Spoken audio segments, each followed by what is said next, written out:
Hi, I'm Ace, your tutor at UScore Academy. Let's learn place value tens and ones together step by step. Every two-digit number is made of tens and ones. A long rod stands for 110. A little cube stands for 1. The number 23 has two tens and three ones. Where a digit sits tells its value. The left digit shows the tens. The right digit shows the ones.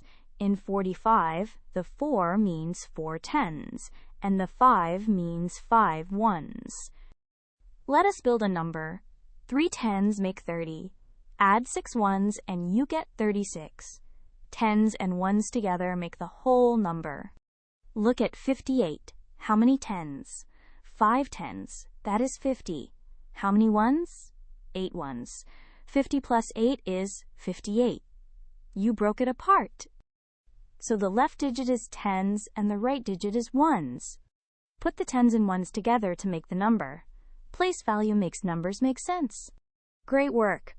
Keep practicing with Ace at uscoreacademy.com for free lessons, worked examples, and practice.